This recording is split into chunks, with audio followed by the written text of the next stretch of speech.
Who are you really? Are you living as your true self or merely playing a role that was shaped by societal conditioning?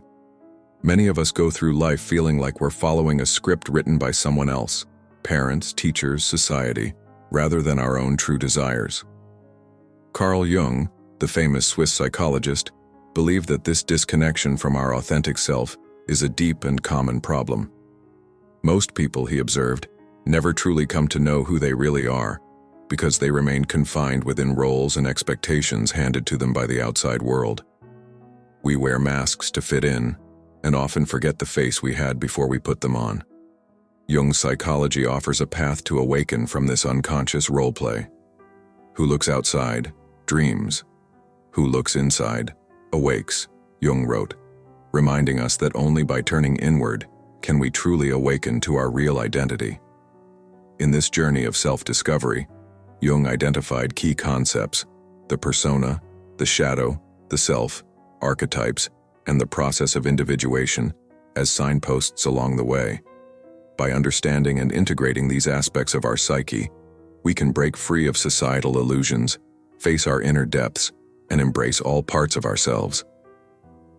The journey to the true self is a lifelong but profoundly rewarding process of becoming whole. In this reflective exploration, we will travel through these Jungian ideas in a narrative flow. We'll begin with the persona, the mask we show the world. Then we'll meet the shadow, the hidden side we often deny. We'll delve into the unconscious and its archetypes, those universal patterns influencing us. We will discover the concept of the self, our true, whole identity, and finally discuss individuation, the heroic journey each person can undertake to unite all the parts of the psyche. By the end, we hope to understand how embracing our full self, light and dark, leads to an authentic life. This is the path Carl Jung called the greatest of all adventures, the journey to find your true self. Persona, the mask we wear. From our earliest days, we learn that certain behaviors win approval and others bring disapproval. As children, we quickly figure out how to conform to what parents, teachers, and friends expect of us. We smile when praised and hide qualities that upset others. Over time, we construct a kind of social mask. Jung called this the persona, a word meaning mask, like the masks actors wore in ancient theater. The persona is the part of us we show to the world, a carefully crafted identity that mediates our interactions with others. It is a complicated system of relations between individual consciousness and society, as Jung described. In simpler terms, it's the compromise between who we really are and what the outside world expects us to be. The persona serves an important purpose. It helps us navigate society. We all wear different personas in different settings. At work, we might project confidence and professionalism. With friends, we show a more relaxed, humorous side. This mask allows us to make a desired impression on others while concealing parts of ourselves that we fear would be rejected. In a way, the persona is a protective disguise, allowing us to fit in. Without any persona at all, it would be difficult to function socially. Jung understood that the persona is a natural and necessary aspect of being a social creature. There is nothing inherently wrong with having a social mask, as long as we remember it is a mask. The danger comes when we identify completely with our persona and forget that it's not our whole self. It's easy to slip into living as if we are the mask. For instance, someone might become so invested in their role as, say, a successful professional, wearing the mask of the diligent worker or the charismatic leader, that they start to believe that is all they are. The persona is that which in reality one is not, but which oneself as well as others think one is, Jung wrote. If we fuse our identity with our social role, our true inner self gets lost behind the facade. We then live according to expectations and routines, while our deeper passions and fears remain unseen and unaddressed. Over-identifying with the persona can lead to a haunting sense of emptiness. We may play our socially accepted role perfectly, yet feel a gnawing hollowness inside, as if something essential is missing. That's because the persona, no matter how polished, can never encompass the totality of who we are. It's only a slice, a representation of us, not our full reality. When we mistake the mask for our true face, life can start to feel unfulfilling or even fake. We might wake up one day with the unsettling feeling that we have been living a lie, living not as our authentic self, but as an actor playing someone else's part. Jung suggested that many people live out their lives never separating from their personas. They remain content, or so it seems, to be the good employee, the dutiful family member, the agreeable friend, whatever mask earns them approval. But behind the mask, their soul aches. The societal conditioning that shaped their persona has also repressed other vital parts of their being. To find our true self, we must be willing to look behind the persona and acknowledge what we've left in the dark. Every mask, as Jung noted, casts a shadow. It's time to meet our shadow. Shadow. Confronting the hidden self. Behind our pleasant mask, in the hidden depths of the psyche, lurks the shadow. Jung used the term shadow to describe all those aspects of ourselves that we deny, repress, or hide, the parts we push into the darkness of the unconscious because we deem them unacceptable or embarrassing. If the persona is the public face, the shadow is like the private face we refuse to show. It contains our unwanted emotions, impulses, weaknesses, and fears.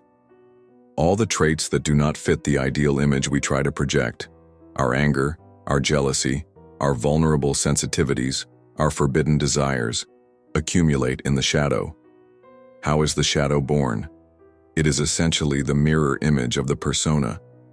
As we conform to what society rewards, we shove away the parts of us that society punishes or rejects. For example, a child who is taught that expressing anger is bad will push anger into the shadow and learn to appear always polite and sweet. Or someone who feels that showing vulnerability invites ridicule will hide their soft side and wear a tough persona instead. Over years, all these disowned pieces of self form a kind of hidden twin to our conscious personality, the shadow self. It is often described as the dark side of the psyche, but it's crucial to understand that dark doesn't necessarily mean evil.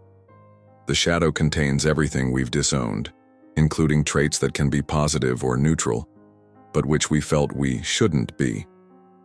Our shadow might contain anger and selfishness, but it could just as well contain creativity, spontaneity, or courage that we suppressed because they didn't fit the mold we thought we had to fit. Jung observed that people's shadows do not consist only of morally reprehensible tendencies, but also contain a number of good qualities, such as normal instincts, appropriate reactions, realistic insights, creative impulses, etc.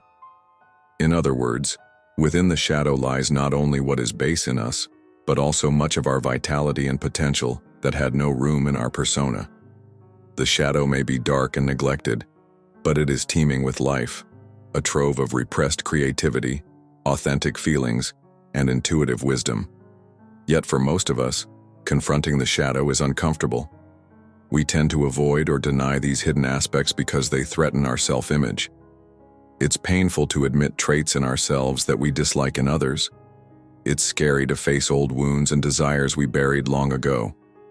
We might think if we ignore these darker aspects, they'll go away. But in reality, what we repress doesn't disappear. It operates in secret. The shadow influences us from behind the scenes in ways we often fail to recognize. Unacknowledged emotions can seep out as irritability, anxiety, or irrational behavior. We might find ourselves sabotaging our own goals or relationships for reasons we don't understand, or overreacting to situations because some old fear or anger from our shadow has been triggered. As Jung noted, failure to recognize and deal with shadow elements is often the root of problems between individuals. It fuels conflicts, prejudices, and personal crises. One common way the shadow makes itself known is through projection. This means we see in others the traits we refuse to see in ourselves. For instance, someone who represses their own dishonest tendencies might be quick to angrily accuse others of lying, or a person who denies their insecurity might resent someone else for being needy. Jung considered the projection of the shadow onto others as one of the most dangerous psychological mistakes, because it not only harms relationships but also blocks any real self-understanding. As long as we cast our own darkness onto external targets, we remain ignorant of the very things we need to face within ourselves. So what can be done with this shadow? Jung argued that we must engage in shadow work, an honest confrontation with our inner darkness, as a crucial step toward wholeness. This doesn't mean acting out our worst impulses. It means acknowledging them, understanding them, and finding healthy expressions or channels for the energies and emotions we've hidden. We have to shine a light on the shadow and reclaim it as part of us. When we do, a remarkable thing happens. The shadow loses much of its dangerous power. What once was a terrifying monster in the dark becomes an ordinary, if still troublesome aspect of our humanity that we can work with. We may even discover that within the shadow lie gifts. Qualities like assertiveness, self-respect, and creative insight can emerge once we integrate parts of ourselves we used to reject. Jung noted that befriending the shadow brings a person closer to their real self and releases new energy and color into life. Instead of feeling impoverished by all the energy spent repressing ourselves, we feel more alive, whole, and true. Facing the shadow is not easy. It can be a painful, lifelong process. It requires humility and courage to say, yes, I have these uncivilized or wounded parts and I accept them. But this self-honesty is liberating. We no longer have to pretend to be perfect or always wear a smiling mask. We become more authentic, more compassionate to ourselves and others, and less controlled by unconscious forces. Integrating the shadow is an essential part of what Jung called becoming whole. Still, the shadow is only one layer of the unconscious. Deeper still, shaping both persona and shadow, are the vast influences of the collective psyche, the realm of archetypes to which we turn next. The unconscious and archetypes. Jung famously divided the unconscious into two levels: the personal unconscious, which includes the shadow, made of our personal repressed experiences, and the collective unconscious, which runs deeper. The collective unconscious is like a universal psychic inheritance, a reservoir of shared human experiences and knowledge that we're born with, even if we aren't consciously aware of it. It's composed of fundamental patterns or templates for human thoughts and behaviors, which Jung called archetypes. If the personal unconscious is our own forgotten memories, the collective unconscious is more like the ancient storybook of humanity that lives within each of us. Archetypes are the primordial images and themes that recur across cultures and time, universal symbols that structure how we experience life. They appear in our myths, dreams, literature, and even in the roles we unconsciously adopt. According to Jung, the collective unconscious is expressed through universal archetypes, which are patterns of thinking and behaving inherited from our ancestors. We all recognize archetypal figures: the hero, the mother, the mentor, the trickster, the lover, the rebel, and so on. These are not specific characters, but fundamental roles and energies that live within the collective psyche. For example, we have deep psychological templates for the heroic journey, overcoming challenges and gaining wisdom, and for the caregiving, nurturing figure, or the wise old sage, the innocent child, the destroyer, the creator, etc.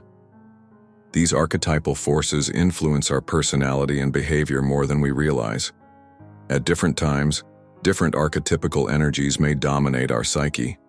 A young man might be in a hero phase, seeking conquest and achievement. A new parent might embody the caregiver. A person undergoing a midlife reevaluation might feel the call of the explorer or the rebel, craving freedom from old structures. We often identify with certain archetypal roles that resonate with us. However, if we identify too strongly with just one role, we can become unbalanced. We might neglect other aspects of ourselves and become stuck in a limited version of our potential. Imagine someone who insists on always being the hero, always strong, brave, saving others, and refuses to acknowledge any need for help, any fear, or any vulnerability. That person would deny the part of them that is the innocent, needing care, or the shadow, feeling fear or weakness, and it could lead to burnout or crisis. Similarly, someone who only lives as the caregiver might suppress their own needs and creative ambitions, leading to resentment or loss of self. To truly know ourselves, Jung suggested, we must recognize these archetypal forces at work within us and find a balance among them.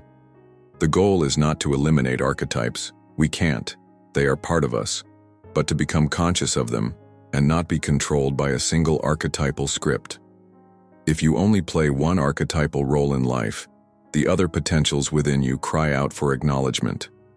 Each archetype has a positive side and a shadow side. The hero's courage can become arrogance or a savior complex. The caregiver's nurturing can become martyrdom. The rebel's freedom can turn to aimless chaos. By embracing a range of archetypal energies, we become more whole and adaptable. We can be playful like the jester, loving like the lover, wise like the sage, bold like the explorer, powerful like the ruler, creative like the artist, depending on what a given moment in life calls for. All these potentials exist within each of us. Jung identified 4 major archetypes as foundational: persona, shadow, anima, animus, and self, but also acknowledged countless others that spring from them. Think of archetypes as the characters in the psyche's drama. We don't have to play only one character our whole life. In fact, psychological growth involves expanding our cast of characters, integrating the neglected ones. A rigid persona often means we're stuck in one archetype, for example, the dutiful citizen or the good girl boy, while our other archetypal potentials languish. Part of finding the true self is inviting those other characters onto the stage. This might mean embracing the inner rebel to break out of conformity, or allowing the inner sage to guide us with wisdom, or meeting the inner child we lost along the way. Just as importantly, Jung warned that archetypes themselves can exert a powerful, almost hypnotic influence if we remain unconscious of them. They can possess us. We might be taken over by rage, the warrior's fury, or fall under the spell of an illusory love, the lover archetype projected onto someone. To awaken to our true self, we have to recognize these impersonal forces operating in us and learn to relate to them consciously, rather than being puppeteered by them. In Jung's words, the aim of becoming oneself is to be free from both the false wrappings of the persona and the suggestive power of primordial images, the archetypes. In short, we must remove the mask and also cut the strings of the archetypal puppeteer. We do this by bringing these unconscious factors into awareness, and when we do, we make space for a new center of identity to emerge, not the mask, not one fragment of the unconscious, but the balanced whole. Jung called this center the self. The self, the true whole. You deep within, beyond the ego, the I we usually think we are, beyond the persona and shadow, there lies what Jung termed the self, with a capital S. The self is the ultimate wholeness of your personality, the totality of conscious and unconscious together. You can think of it as your true self or higher self, the complete you that is greater than the little ego you identify with. Jung often represented the self with symbols of completeness, a circle, a mandala, a square, images that convey harmony and balance. If you imagine your psyche as a circle, then your ego, your conscious identity, is just a small dot on that circle, while the self is the entire circle encompassing everything. The ego is important. It's the center of consciousness, but it's not the center of your entire being.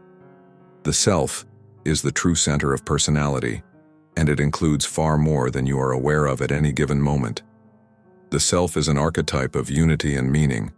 It is what manifests when the various pieces of our psyche, our persona, our shadow, our different archetypal tendencies, our masculine and feminine sides, anima, animus, our conscious and unconscious, are acknowledged and integrated into a cohesive whole.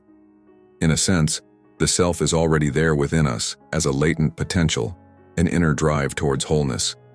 It's like an oak tree within an acorn. The pattern of growth is present from the beginning. Jung believed that the psyche naturally seeks integration. We have an innate urge to grow into our full self, just as a seed strives to become a full-grown plant. However, this growth is often blocked or diverted by the demands of external life and the resistance of our own fears. When we talk about finding or becoming our true self, we are talking about realizing the self-archetype in our individual life. This means becoming who we truly are meant to be. It's not about becoming a perfect person with no flaws. It's about becoming a whole person with a balanced understanding and acceptance of one's flaws and strengths. The self is the aspect of you that is most authentic and unique, yet also connected to something universal. People who have glimpsed this wholeness often describe a feeling of profound centeredness, as if they are no longer just a fragment tossed by life's waves, but rather they have become the ocean itself, containing all the waves. One important aspect of the self is that it often communicates or comes forward through symbols and intuition, especially when the ego is willing to listen. We might encounter the self in dreams or moments of deep reflection, often symbolized by guiding figures, a wise old man or woman, a guiding spirit, or integrative symbols like a mandala, a light, or a child.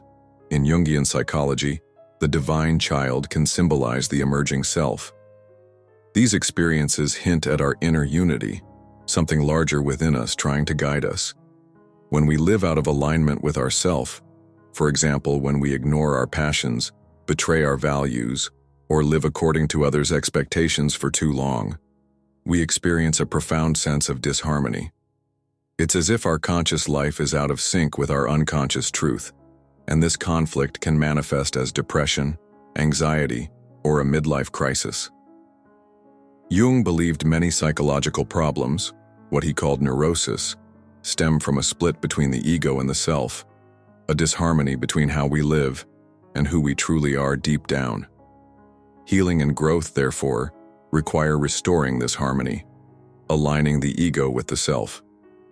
This doesn't happen overnight. It's a journey. It involves self-discovery and self-acceptance at the deepest levels. We have to let go of the trivial ideas of who we should be and instead tune into the inner voice of who we are. Jung wrote, "The privilege of a lifetime is to become who you truly are. In other words, our greatest fulfillment comes from embracing our true self. But this becoming requires a process, one that Jung called individuation. Individuation is the journey toward the self. It is the central concept in Jung's understanding of how we become whole, authentic individuals. Let's explore what that journey looks like.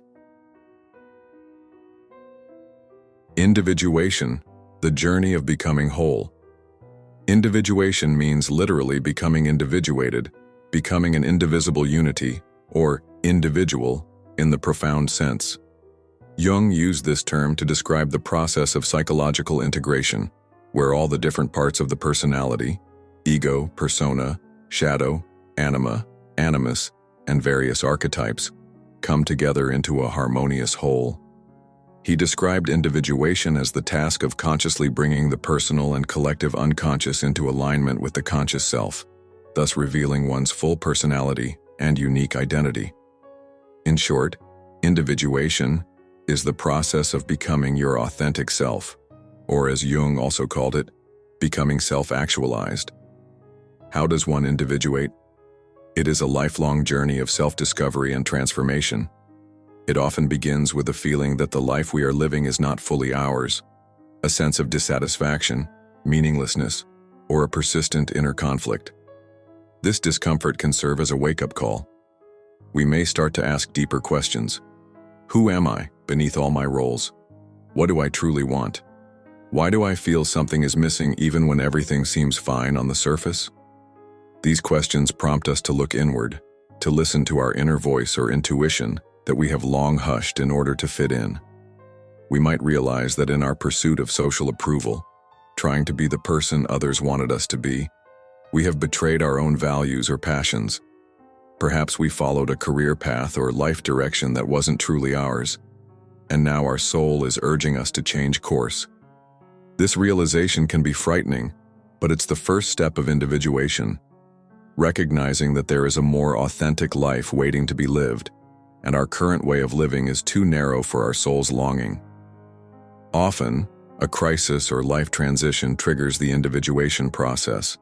It could be a midlife crisis, a bout of depression, a significant loss, or simply an inexplicable yearning for meaning. These experiences force us to pause and reflect. Jung noted that at such moments what he called a vocation or calling may arise, an inner urge pushing us to go our own way and rise out of unconscious identity with the mass. Individuation requires leaving the herd, stepping off the well-worn path of conformity, and venturing into the unknown forest of one's own psyche. It's akin to the hero's journey in mythology. The hero leaves the familiar village, faces trials and monsters, our inner demons, fears, and traumas, and returns transformed with a boon of insight or wholeness. Practically, individuation involves a few key tasks. First is the confrontation with the shadow, owning up to our repressed side, as we discussed earlier. This means seeing ourselves honestly, including the traits we dislike, and working to integrate them.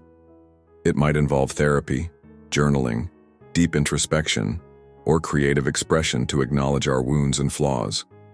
We slowly transform the shadow from an enemy into a source of wisdom and creativity. The second task is to dismantle the persona to some degree, or at least to stop identifying with it. We come to see that the roles we play are just roles, not our essence. This can be uncomfortable, as it may involve letting go of old self-images. For instance, if someone has always seen themselves as the successful businessman, and that identity is stifling his deeper artistic nature, he may need to step back from that label and allow himself to be something new, even if it risks social status. Jung indicated that the aim of individuation is to divest the self of the false wrappings of the persona. In other words, to peel away the layers of falsity and live more authentically. Another aspect of individuation is engaging with the collective unconscious, understanding our dreams, symbols, and the archetypal patterns influencing us. This might mean noticing recurring dreams or life themes and asking what archetypes are at play. Are we stuck in a victim mentality, perhaps the innocent archetype in its negative form, or chasing unattainable ideals, the pure eternus, or eternal child archetype? By identifying these, we can consciously bring balance. For example, to temper an overbearing hero archetype, we might need to cultivate the lover or caregiver side to reconnect with empathy and vulnerability.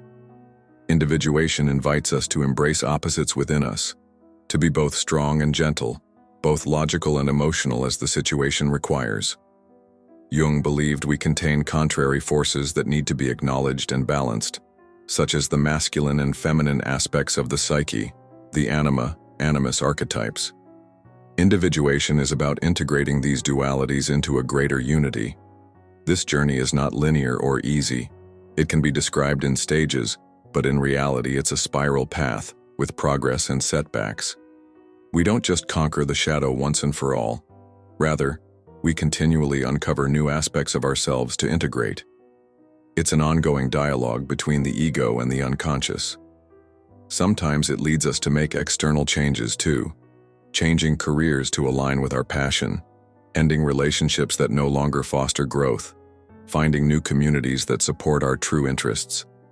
As we individuate, we start making choices that reflect our own values and purpose, not just what we were taught to value. We become, step by step, the author of our own life story, rather than a character in someone else's script. The results of individuation, while never complete, since growth always continues, are profoundly positive. We develop a sense of inner wholeness and peace because we are no longer at war with ourselves. There is a unity between our inner self and our outer life. People who go through this process often report feeling more alive and in color, as opposed to the gray mundaneness that came with always wearing a mask. There's a newfound flexibility in relating to others. Since we're not clinging to a narrow identity, we can be more open, empathetic, and real. We accept others more easily because we accept ourselves. Life gains meaning. Even suffering or past mistakes are now seen as part of an unfolding story of growth, rather than pointless pain. Jung noted that individuation brings a sense of both awareness and wholeness. We become more aware of our motivations and inner guidance, and feel more whole as a person. It's also a process of expansion, expanding what we allow ourselves to be and feel. We tap into potentials we never knew we had. In essence, individuation is the path of self-actualization, becoming the self we were meant to be. It is not a selfish process of isolating oneself. On the contrary, Jung believed that a person who individuates and becomes whole is actually more capable of genuine relationship and contributing to society, because they bring their authentic talents and true compassion forward. They are no longer hiding or pretending. They can shine in their own unique way, inspiring others to do the same. The journey to find your true self, to awaken from the trance of social conditioning and unconscious patterns, is the great adventure of a lifetime. It is a path of honesty, courage, and ultimately love. Love for who you are, in your entirety. Carl Jung showed us that becoming our authentic self requires peeling away the mask of the persona, bravely facing the shadow we cast, understanding the deeper currents of the unconscious and its archetypal influences, and integrating all these into the wholeness of the self through individuation. It is a process of opening our eyes to our inner world and reclaiming everything we had neglected or forgotten about ourselves.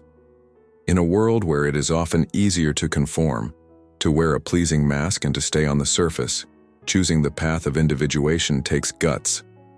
There are fears to confront: the fear of disapproval if we show our true colors, the fear of uncertainty when we step off the conventional path, the fear of what we might find in the depths of our own psyche. Many people indeed shy away from this inner work. It can feel safer to stick to the familiar roles, to ignore the whispers from within. But the cost of avoiding our true self is a life half-lived, a life that may be full of activity, but empty of meaning, haunted by a sense of something unrealized. As the Chinese summary of Jung's ideas puts it, most people out of fear choose to cling to the persona, avoid examining their shadow and ignore the archetypes. But the price is an empty existence. To become your true self is to reclaim your freedom, the freedom to be authentically you and not just what others want you to be. It is the liberation of not having to wear a mask all the time, the freedom to feel your true feelings and pursue your own purpose. It is, as Jung said, to become the author of your own story, rather than a character in a story dictated by others. This freedom brings with it a profound responsibility. You can no longer blame society, or parents, or fate for your life, because you now consciously choose your path. But that responsibility is empowering. It means you hold the pen, and you can rewrite your narrative in alignment with your soul. Importantly, finding your true self is not a one-time epiphany. It is a continuous unfolding. Life will continually present new challenges and lessons, and at each stage we may need to shed an old skin, confront a new shadow, or balance a new pair of opposites. Individuation is an ongoing spiral of growth, yet each turn of the spiral brings you closer to a sense of unity within yourself. With time, you become more rooted in yourself, so that no matter what roles you play or what chaos swirls outside, you know who you are at the core. In the end, the journey to the true self is deeply rewarding. It brings a feeling of coming home to yourself. You begin to feel a harmony between your inner world and outer life, a coherence in your values, feelings, and actions.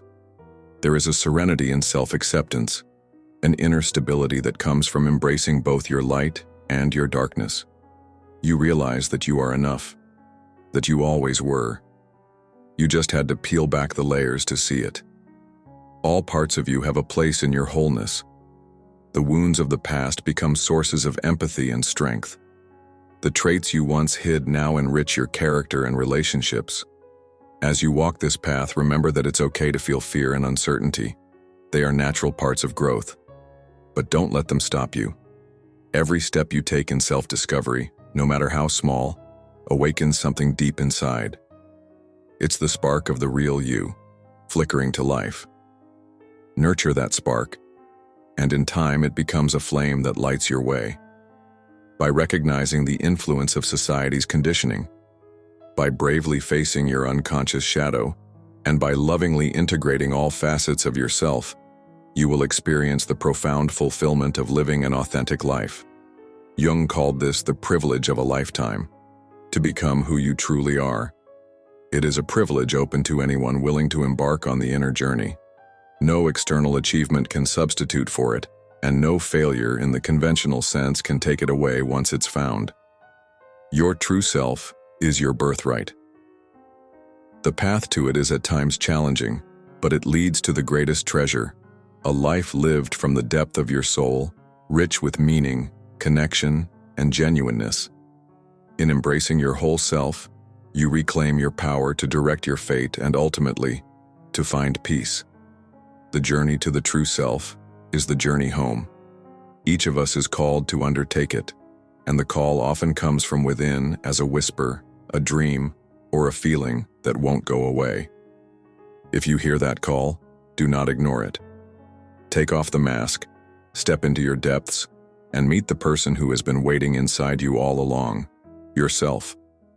The adventure of individuation awaits, and with it, the awakening to a life that is truly your own. Remember, the privilege of a lifetime is to become who you truly are. Embrace that privilege and begin the journey to your true self today.